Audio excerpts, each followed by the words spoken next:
J'apprécie beaucoup, moi, le philosophe André Moreau. Il a des idées révolutionnaires. Vous deviez l'inviter au moins une fois par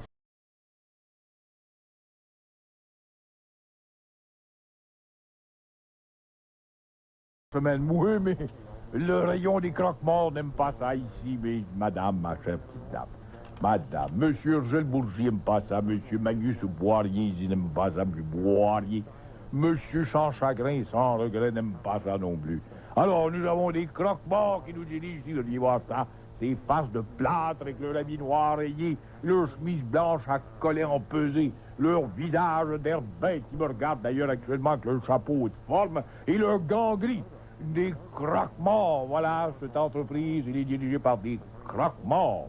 Un homme de Montréal, je suis pas... Les pommes de salade, la laitue maintenant. J'ai acheté de la salade, et puis j'ai donné ça aux petites chèvres, au centre commercial. À Ville d'Anjou, il y avait des chèvres dans la semaine de la fête de Pâques, là, et puis j'ai donné de la salade, et puis tout le monde me regardait, et puis les chèvres, ils riaient avec moi.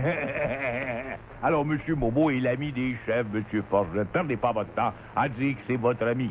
Avec l'augmentation de la taxe d'1%, ça nous fait plus de 16,5 de taxes que nous allons payer.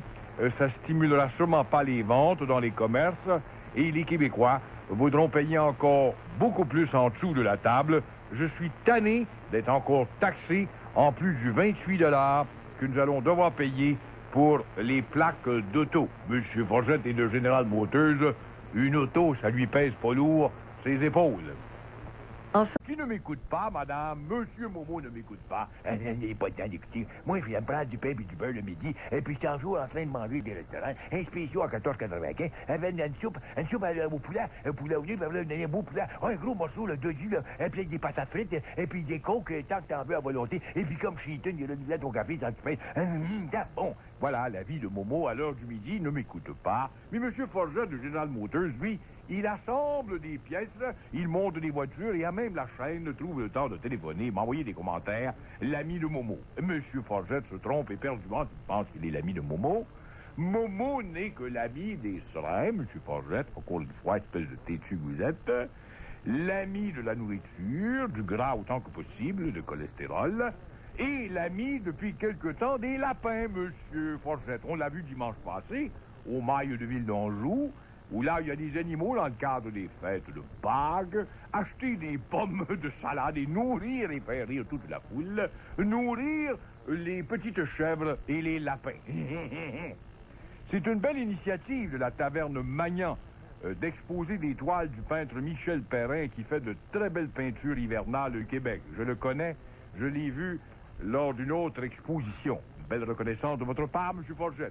De l'après... Monsieur Momo n'est pas votre ami, M. Forget. Momo n'est l'ami de personne.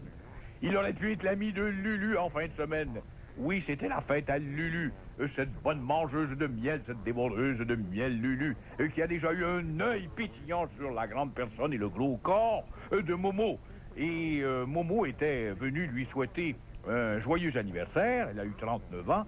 Mais il était tellement désemparé parce qu'il y avait trop d'invités, des belles filles, des belles poitrines, puis des gars bâtis comme des joueurs de hockey puis de boxeurs. Alors Momo, avec sa bédaine et ses culottes Parker, s'est senti tout à fait gêné. Il est reparti comme l'éclair en hypocrite. Il faudrait dire, M. Forget, qu'il est parti à l'anglaise et non comme l'éclair. Alors, il a juste donné un petit bec sec sur les joues de Lulu, alors que Lulu aime tellement la salive. De Saint-Jean-sur-Richelieu, monsieur. De Momo, Momo qui dépasse une police. Il n'a pas passé son test pour devenir une police. Pourtant, je suis bête pour avoir une matraque dans les mains. Oui, mais ça n'existe plus, Momo. C'est des polices feluettes et avec des sifflets consomptifs qu'on envoie. Ah oui, il apprend du pain et du beurre. Alors, oui, même les facteurs se font réprimander s'ils trouvent des fraudeurs BS. On l'a vu en novembre à Saint-Jérôme, capitale des BS, où tout va très bien, Madame la Marquise de Saint-Élie de